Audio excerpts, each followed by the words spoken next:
First time filling in for chair. So appreciate everyone's patience. If there are any bumps along the way, Charlie, feel free to guide me as you see fit.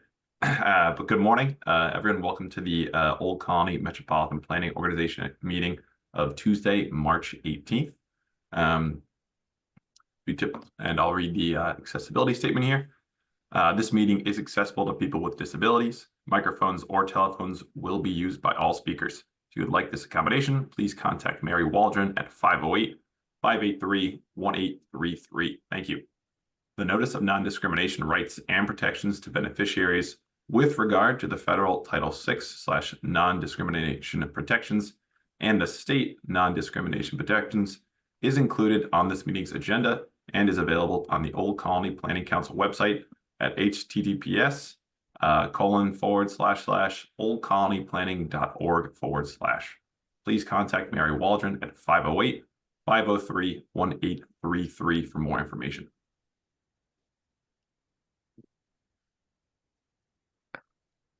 And we move on to roll call now, Charlie? Yes. All right. So Chris Clem. Chris Clem, representing MassDOT, Secretary and CEO Monica Tibbetts not here. Sean Handy. I believe he just walked away from his desk. Okay. Lee Hartman. Lee Hartman, representing the town of Plymouth. Dan Salvucci. Present. Becky Coletta. Becky Coletta for OCPC. Thank you. And we're waiting on Mike Lambert.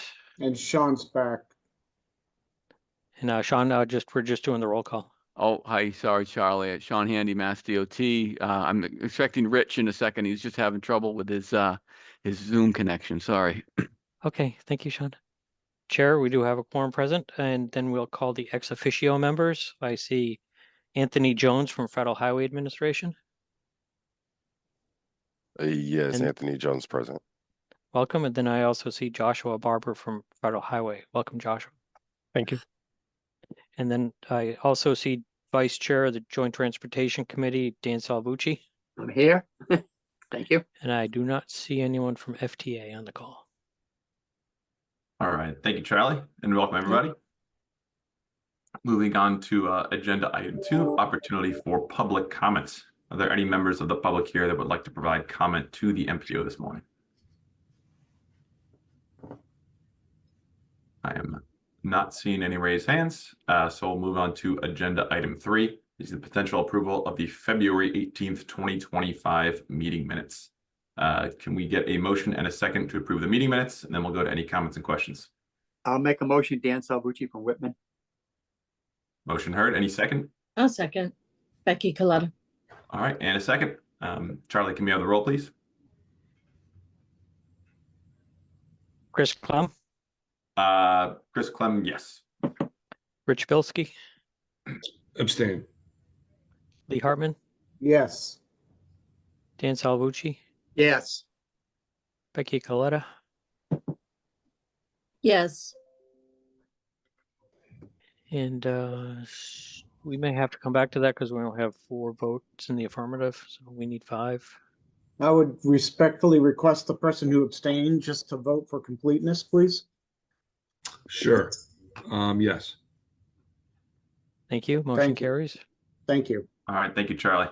And do we have any questions or comments on the minutes? I'm sorry, I forgot to hit that part first. Not seeing any hands. Thank you all. Moving on to agenda item 4. This is a report from our Brockton Area Transit Authority partners. Is anyone from BAT here?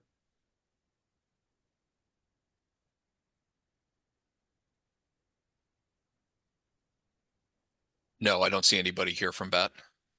Okay, thanks, Sean. Well, then we can come back if anyone does show up from BAT, but we'll move on to our GATRA report.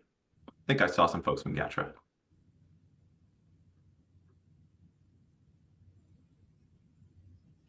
I see Mary Ellen in the panelist list. Mary Ellen, are you here?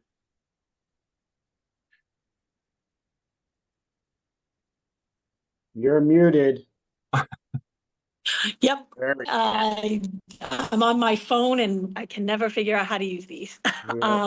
So the report from GATRA, we are monitoring the changes to the MBTA schedule now that South Coast Rail has come online. They are actually doing a little bit of adjusting to all of the schedules, so we will be making some adjustments to our schedule moving forward to accommodate Middleborough, but also I understand there's some changes to the other lines that we are adjusting for as well. We are continuing to monitor the federal situation and work on our funding, but at this point, I have informed my board that I'm putting an electric program on pause.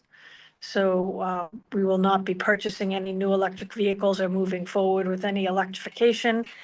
And we will be probably holding service levels for the next year. We are still hoping that Sunday service, which I had budgeted for, will be able to stay. But at this point, with the amount of uncertainty, we're just going to hold what we have right now. Okay. Thanks for the update, Mary. So anyone have any questions for Mary? Seeing none. Thanks again. With that, we will move on to agenda item 6. This is FFY 2025 to 2029 Old Colony Transportation Improvement Program adjustments and amendments. I think I'm kicking this one over to Bill. Thank you, Chair. So we have an amendment on today's agenda. An adjustment, I should say. We'll start with the adjustment. Adjustment on the agenda, adjustment number 3, and then we have an amendment, which will be amendment number 3. For a reminder on procedural steps, so an adjustment only requires a vote here of approval or vote of approval to go forth with the adjustment as presented, and then an amendment requires a release to a public review and comment period, which we'll be asking for after that, after I present that amendment. But I'll start off with the adjustment. Do the easy one first. So adjustment number 3 includes the addition of 3 community transportation program grants in the region that were received. These do not require an amendment, as there's a placeholder every year in the statewide transportation improvement program for this program, as this is an annual program that the community transportation program 5310. It's annual and it's expected, so there is a placeholder. So this is just kind of this is an adjustment to put those specific grants in when they're received. So as I mentioned, there are 3 total grants awarded in this region. First was it's the Brockton Area Transit for their Beyond ADA mobility program in the towns of Avon and Stoughton. They received a grant in totaling $50,000 between the federal money and the state match. Old Colony Planning Council, the Area Agency on Aging, received a grant in the total of $60,000 for their volunteer transportation program. And then finally, the South Shore Community Action Council, they've received a grant for $49,000 for operating assistance for their transportation program. So this is the adjustment as presented, and happy to answer any questions, but if no questions, then I'd ask the board to approve this adjustment as presented. Thanks so much, Bill. Do we have any questions or comments for Bill? Not seeing it any at the moment, but I'll just echo that this is an annual competitive grant program that MassDOT provides to meet the mobility needs of older adults, individuals with disabilities, and it typically provides funds for the purchase of vehicles, mobility management devices, and operating costs. So it's always great to see local community transit organizations get awarded these funds once a year. Hey, Chris, this is Joshua. Oh, go ahead, Joshua. Hey, for the South Shore Community Action Council, I see that there's no state match attached to that project cost. Is there a reason for that? That is a great question. Bill, can you provide any insight to that? Yeah, so I consulted with MassDOT last week, and I was told that this specific grant does not require a local or state match. So this is just the, this is 100% funded federally. Thank you. Thanks, Bill. Thanks for your question, Joshua. Is Any that other- because it's, excuse me, is that because it's a nonprofit as opposed to a governmental organization? I'm not entirely sure. That's a little bit out of my realm. Okay, but the federal, that may be a distinction. Anyway, I'm not positive either. I can take a look in our eSIP system after this, or contact our colleagues at the Mass Rail and Transit Division to get an answer. I can respond to Bill and Charlie to follow up with you, Becky, if that's all right. Okay, thanks. But good to know this particular project is 100% federally funded. Yeah. And Chris, if you don't mind following up with me as well. Certainly. Thank you. All right. If there's no more comments and questions, can we get a motion and a second to approve these adjustments? I'll make that motion, Dan from Whitman. Motion heard. Do we have a second? Lee Hartman, second. All right. Charlie, would you mind calling the roll, please? Chris Clem, Chris Clem, yes. Rich Bilski, Yes. Lee Hartman, Yes. Dan Salvucci, Yes. Becky Coletta. yes, Motion carries. Thank you. All right, thank you. And Bill, we'll let you move on to item number 2 under this one. Yes, sir. So now we have the amendment. This is amendment number 3, and this is for adding a Safe Streets for All grant into the TIP. So the Bridgewater State University received SS4A grant in the amount of just under $135,000. So this is an addition of new money. Doesn't affect other existing funding, but since it is federal money and since it was not place held in the STIP, this does require an amendment. So this would require a public review and comment period beginning tomorrow, which would run through the Friday before our next meeting in April. Thanks, Bill. Does anyone have any questions for Bill before we move on to a motion? Lee Hartman, I'll move to make this amendment. All right. Do we have a second? I'll second, Dan from Whitman. All right. Charlie, would you mind calling the roll, please? Chris Clem, Chris Clem, yes. Rich Bilski,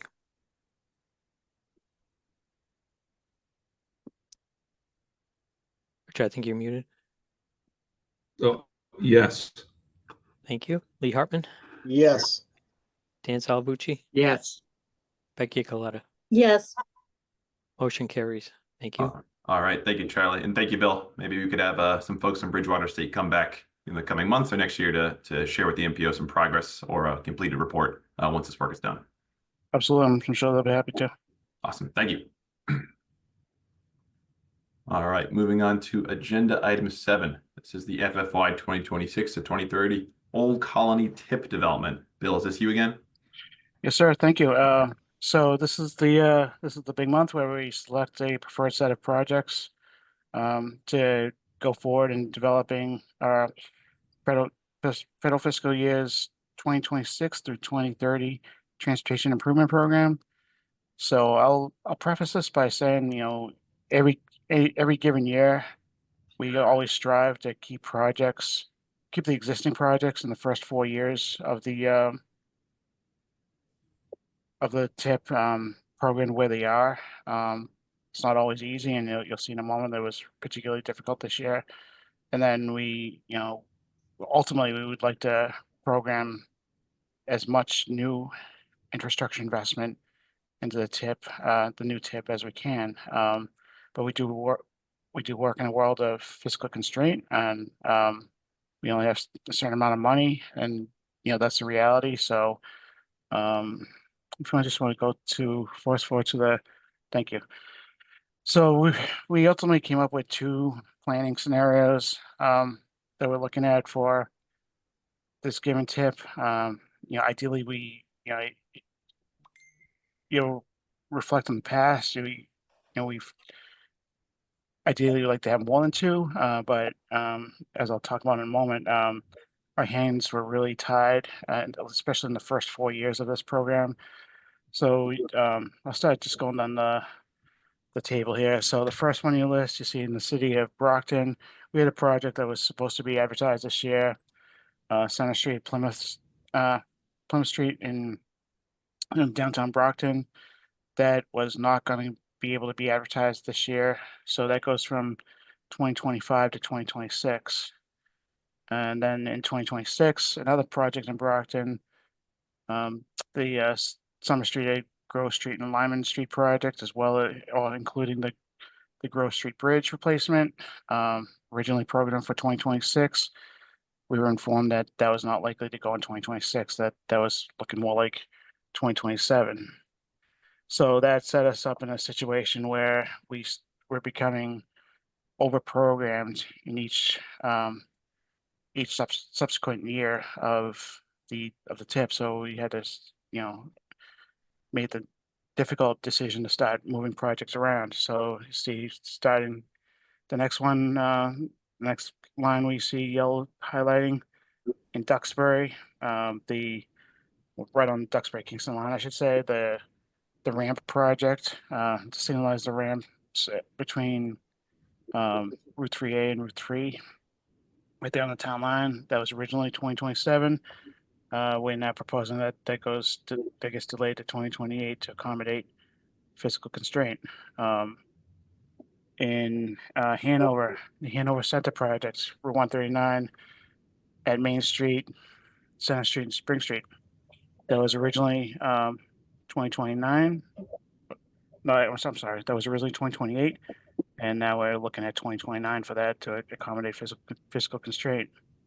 Moving down, again in Hanover, the Route 53 at Broadway project, that was 2029, and now we are looking at 2030 for that.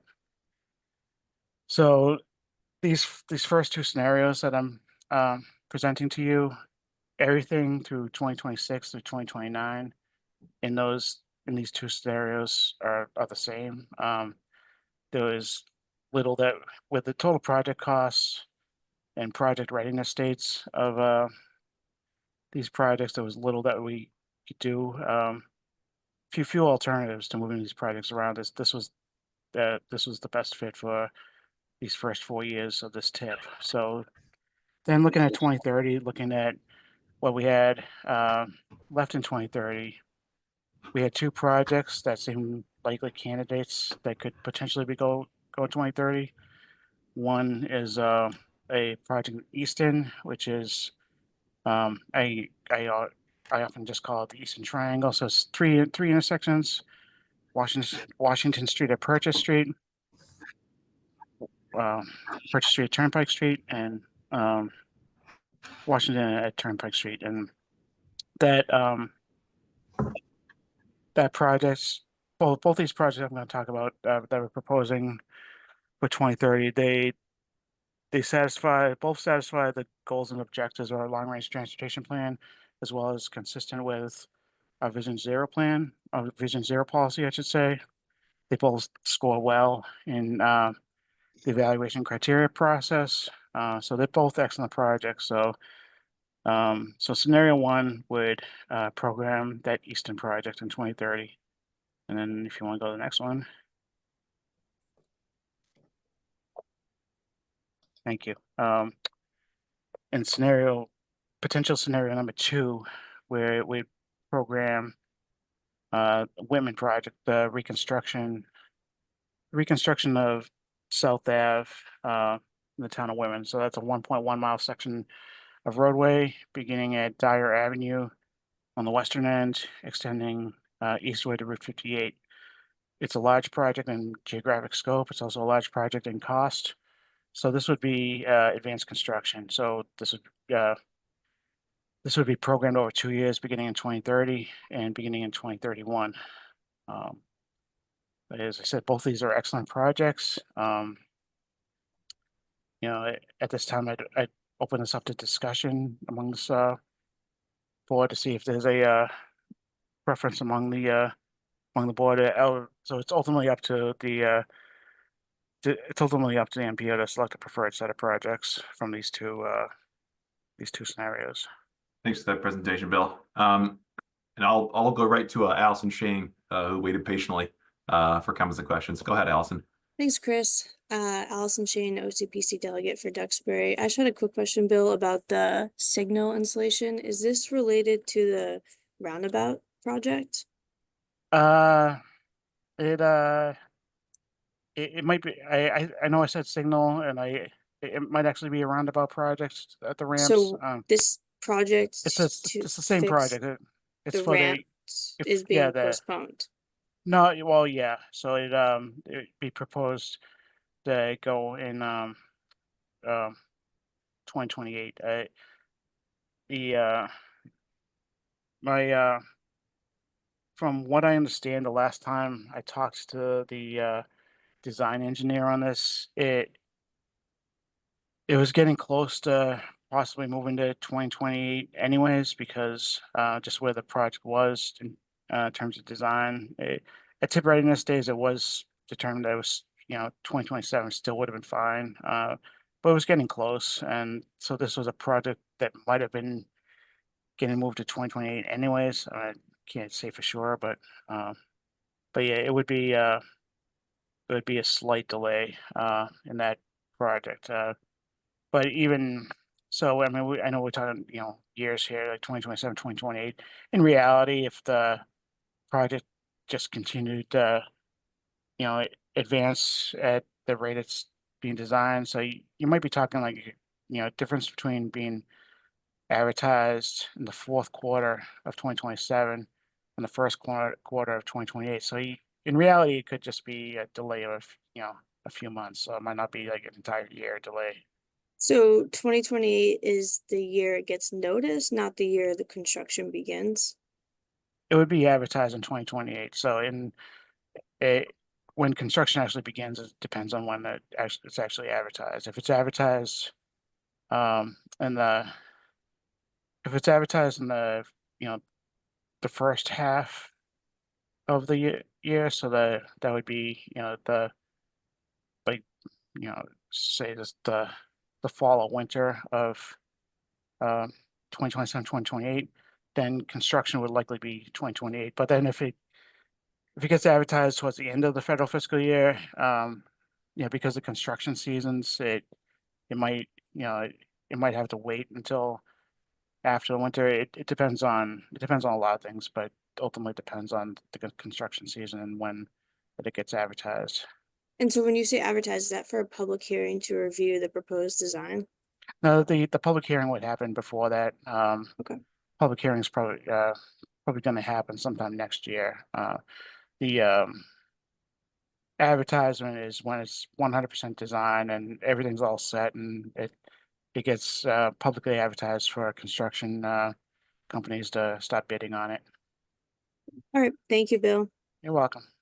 Thanks for answering those questions, Bill. Before I move on to Lee, District 5, do you have anything to add just to the general conversation about construction timelines, advertisement dates versus program dates versus when construction can actually begin there? Bill, you had provided some helpful context about generally if projects were advertised in the first half of the fiscal year, they can begin construction in that same fiscal year, but that's not always the case because we live in New England and construction season is dictated by the weather. So District 5, before I move on, anything to add, or do you think Bill got it well? Feel free to just give us a thumbs up.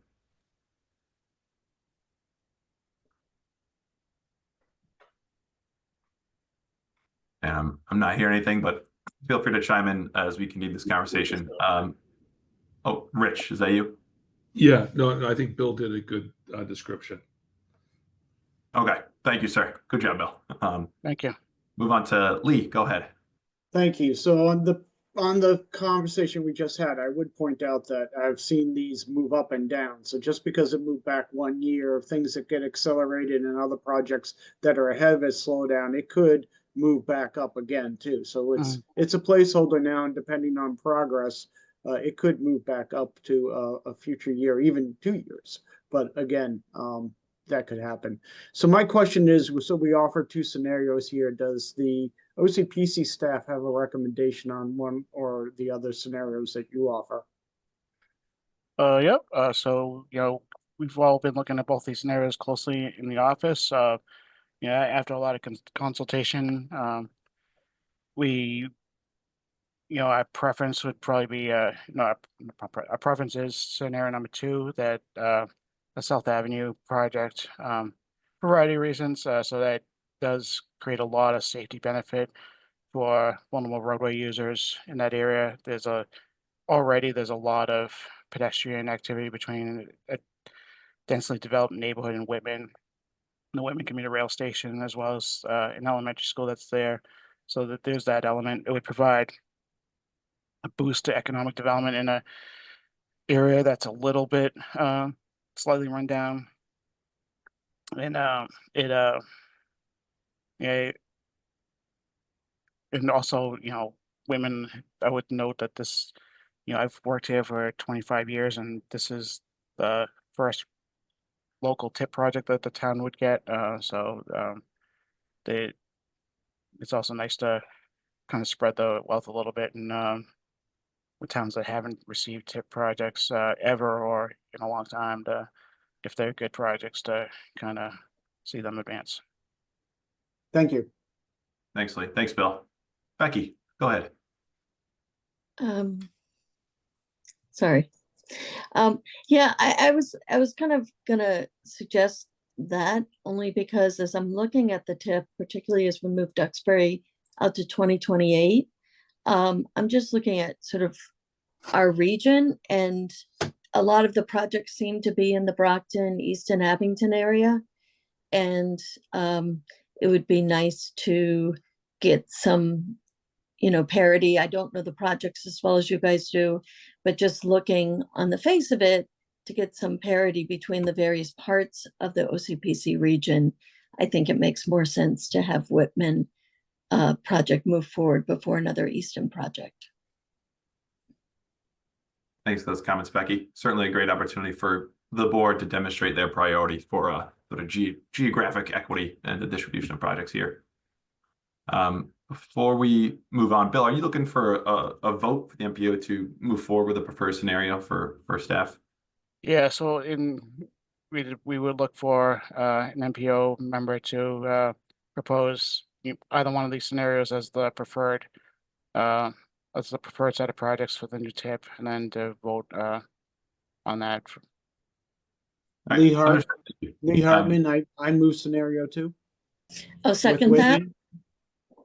All right, excellent. Charlie, would you mind calling the roll? Chris Clem, Chris Clem, yes. Rich Bilski, Yes. Lee Hartman, Yes. Dan Salvucci, Yes. Becky Coletta. Yes. Thank you. Motion carries. Thanks, Charlie. And thanks for leading that conversation, Bill. Much appreciated. Thank you, everyone. All right, moving on to agenda item 8. This is the FFY 2026 Old Colony Unified Planning Work Program Development. Charlie, is this one you? Yes, thank you. Thank you, Chair. So we wanted to have a conversation and share some information with the MPO today about our development of the 2026 Unified Planning Work Program. As you all know, or affectionately known as the UPWP is our scope of work and budget for the upcoming federal fiscal year, and it talks about transportation tasks, and it presents budgets. But before we get to that point of a full document, we like to consult with the MPO and share some thoughts on our universe of projects, and certainly solicit input from you all and the public that's attending the meeting today. So what we have on the next page is a beginning of our universe of projects, and it's stratified first by community, and secondarily, it's you can see on the second from the right column, there's a score. Ko Jung Lee and Ray Garino a couple years ago did a high priority corridor needs assessment screening process, and what they did was they looked at all of the corridors in the Old Colony region, and they reviewed and ranked them based on pavement condition, safety, mobility, etc., and came up with a composite score. So what you can see here is Avon in ID number 1. It scored at 53, and then going down, there's Bridgewater, Brockton, East Bridgewater, etc. And what we've added this year for the conversation and just for information purposes is the far right-hand column where it says UPWP is the header. And that denotes the year that most recently a study was done on that particular area. So you can see going down the list, we've done a pretty good job with some of the higher scoring projects. Avon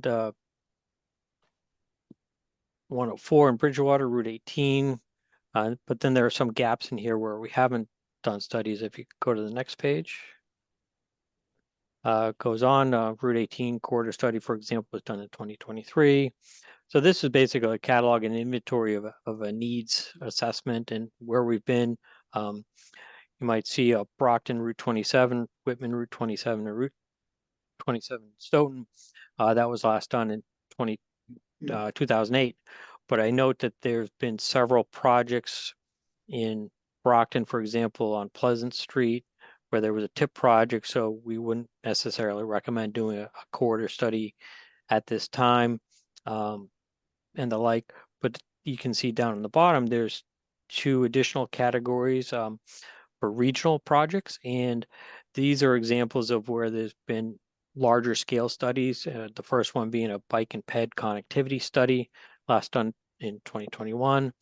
And then during the pandemic, we shifted to a road safety audits at multiple locations project. We did that 2 years back to back, starting in 2021, and then that proceeded into 2022, where we kind of took a couple of years off from doing large scale corridor studies. And then if you go to the next page, you can see some more examples of types of studies we've done on a regional basis. The first being a major bottleneck identification study. And admittedly, that's been some time since we've done that one.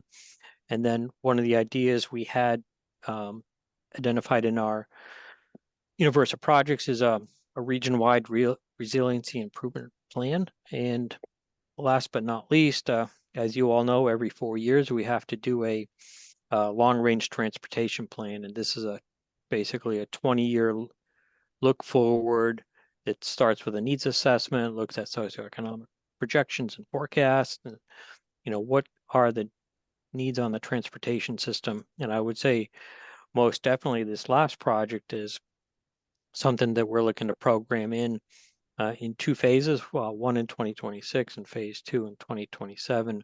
It's important to have a currently endorsed long-range transportation plan for conformity determinations with regard to air quality, and the fact that if you don't have a current long-range plan, you can't advertise TIP projects because projects don't come from a active plan. So that's important that we meet the schedule for that. But some of the staff's thoughts were to include a bicycle and pedestrian mobility plan as part of a discretionary grant program for our UPWP undertaking, and then also perhaps identify an additional corridor study to program in at this time. We're happy to go back to any of these projects and ideas, but we certainly turn it back over to the chair for conversation and through the chair to ask fellow MPO members and the public for their input as well. Thanks, Charlie. I have some thoughts, but I'll move on to Becky first, who waited patiently with her hand raised. Go ahead, Becky. If only I would set up my video and audio first. So I'm looking at the criteria and I'm just wondering whether or not this needs to be looked at in conjunction with Mass DOT and federal DOT, because it includes a climate change function and a transportation equity function. And my understanding is that there's been some pushback at the DOT level, at the federal DOT level, on projects that address climate change or equity. By equity, I assume that we're also talking about poverty. And I don't know if that's impacted by any changes at the federal level or any executive orders.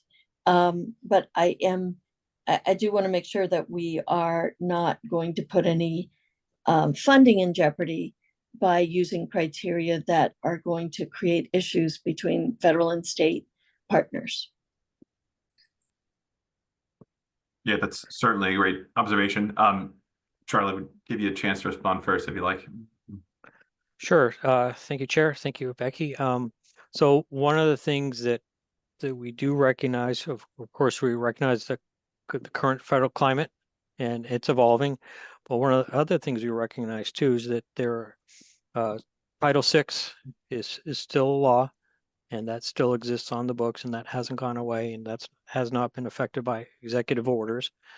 And number two, in terms of resiliency and climate change, we understand that MassDOT has design protocols to design projects to be more resilient to higher levels of storms, stormwater management, for example. So while there may be executive orders, we understand that design criteria for specific projects has not changed. So we still believe that that's an important metric. However, one of the things with the equity category, what we're looking at not only the demographics of the region as a factor, but also the equity in the distribution of planning projects, much like Bill and the board talked about earlier on the tip scenario about equitable distribution of projects across communities. So one of the things, if we saw, for example, all of our corridor studies were being done on the western half of the region and there were none on the eastern half of the region, from a geographic equity standpoint, we believe that wouldn't be contrary to any federal initiatives or guidelines at this time. Yeah, thanks for all that insight. Becky, you want to respond or? Yeah, my only question is whether there's a better word than equity, given, that we might want to consider. Exactly. One of the things we had thought was just project distribution or geographic analysis would be another term we could insert into that.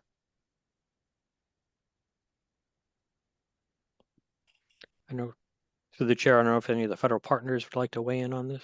Yeah, that's a great option. Joshua, I know you and Anthony are here as well.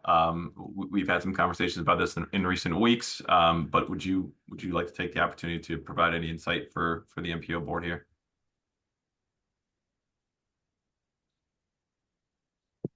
Yes. Anthony Jones for Federal Highways. Not sure if y'all can see me. Good. We can't see you, but we can hear you just fine. Well, you can definitely hear me. Yeah. But yes, as we know, both equity and climate change and resiliency are ex officiato based on the executive order. But however, under the guise of understanding that is the case, we still have the ability based on the statute and law in order to perform some of the analysis that you're currently doing.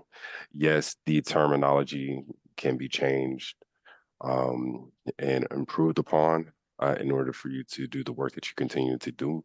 As I've suggested in the TMG meeting, not last week, if there are any questions or concerns, please reach out to myself or Joshua, and we can help assist you in that.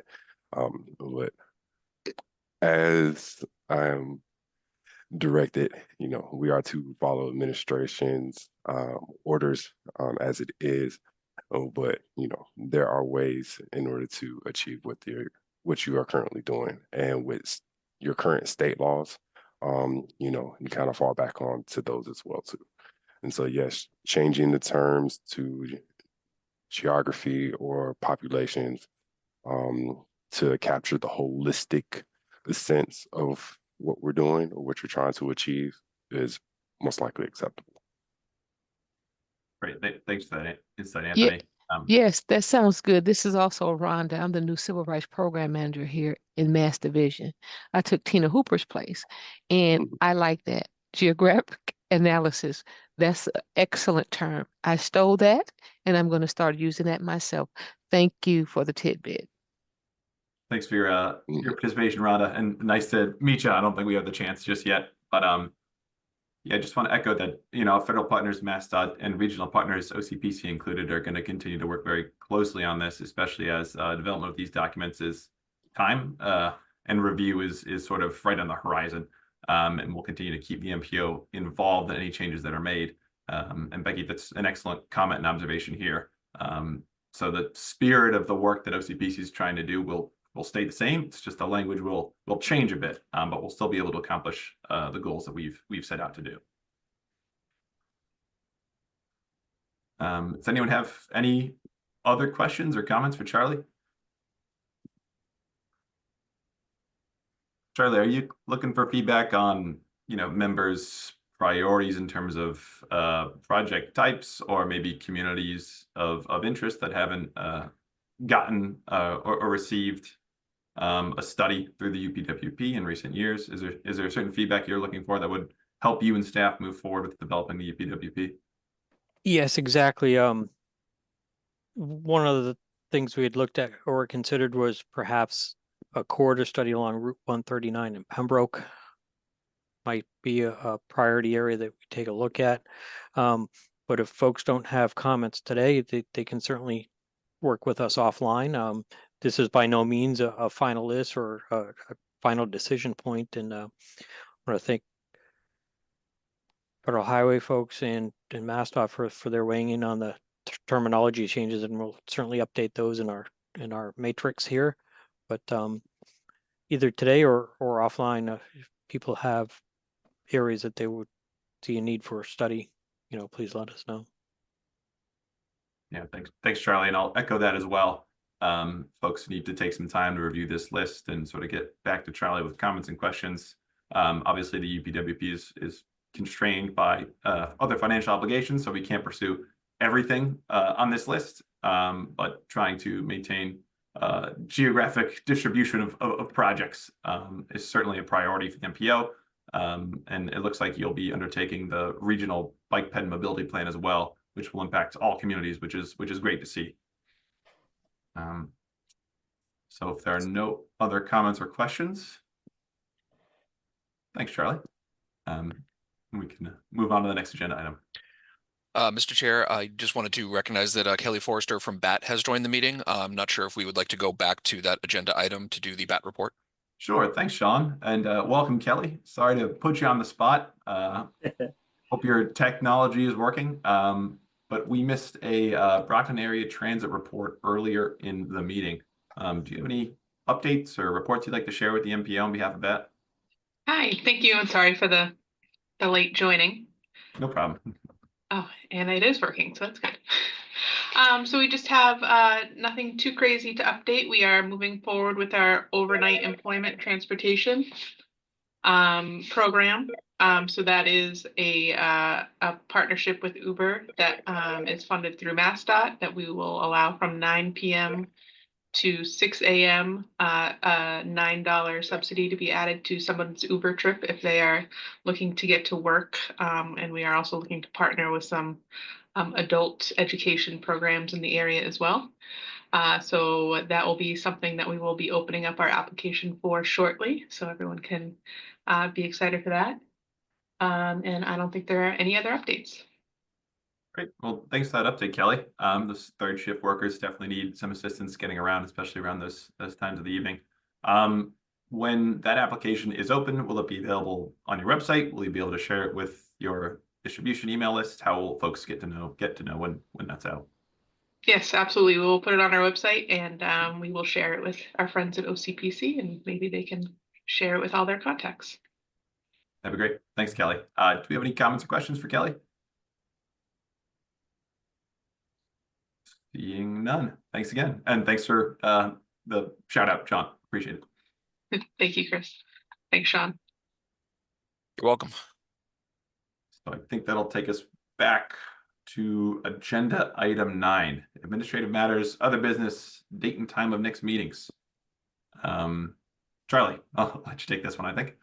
Yes, thank you, Chair. So we have a couple of announcements for the MPO and the attendees today. So the first is the Massachusetts Safe Routes to School Spring Webinar, New Tools for Schools, being held on April 6th at 12 p.m. You can register at the link provided in your staff report. And I note that in the chat, we posted a link to the staff report so you can download the report itself. Next.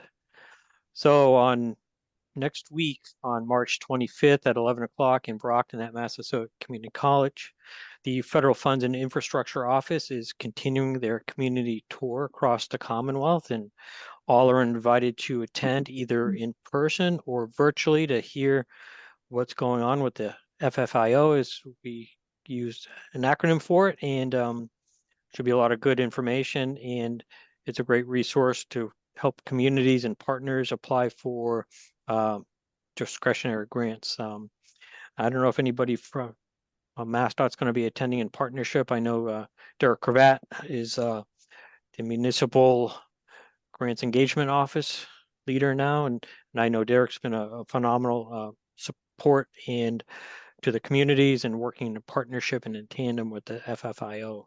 So, but there's a link to the event, and speaking of today, they're having a busy day on that day. So in the morning they're doing Brockton community tour, and hey, in the afternoon, if you didn't have enough of the FFIO, here's another chance to get some more. So more information at 2 o'clock, and there's an online meeting, and you can register for the Zoom meeting right here. And it's a wealth of information, and you can sign up and receive monthly newsletters as well. There's a lot of information from that group.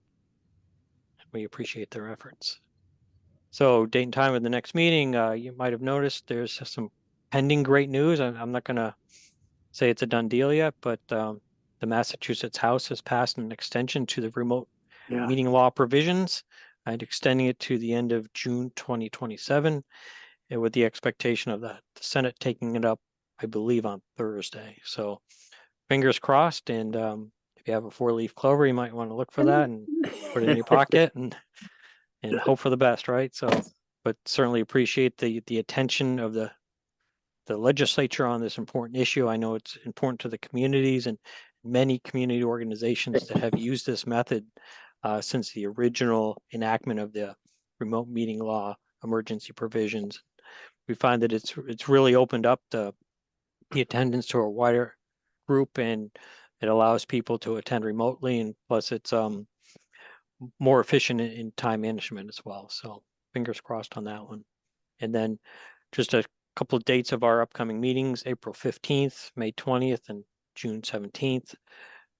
Just point out that April 17th is when Bill McNulty of our team is going to present to the MPO the full draft transportation improvement program, and with the hope that with the MPO's blessing that it'll be released to a public review and comment period. And then of course the public comment period would happen, and then in May the MPO would reconvene, hear public comments, and consider endorsement of said improvement program.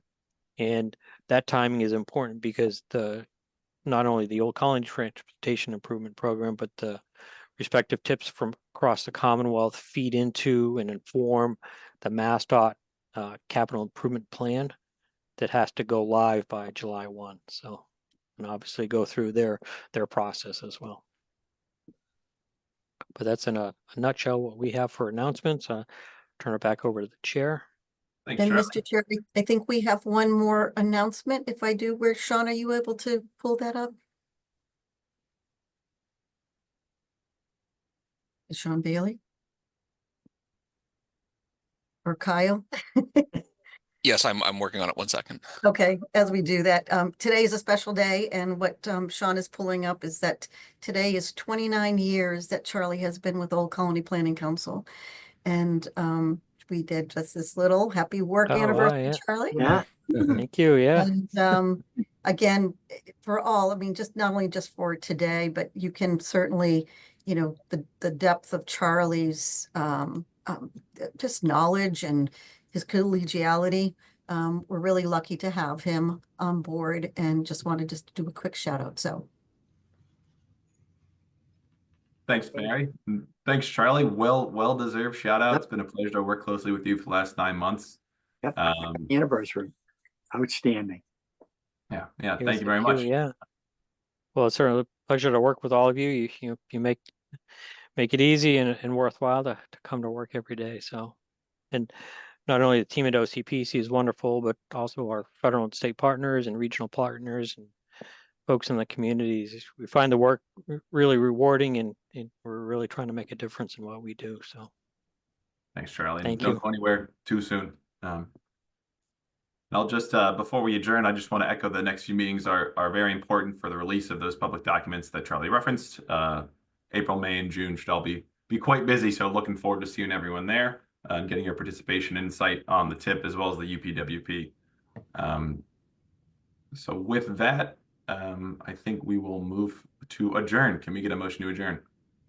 So moved, Dan Subbridge from Whitman. Can I get a second? Lee Hartman. All right, motion made and seconded. I don't think we take roll on this one. Is that correct, Charlie? Raise your hand. Raise your hands. All right. There you go. All in favor? Any objections? Aye. Aye. All right. Thank you so much, everybody. Enjoy Thanks, the rest of your everyone. week. All right, And thank looking you. forward to continuing the conversation next month. Yeah, good job, Yeah, by the bye. way. Thank you.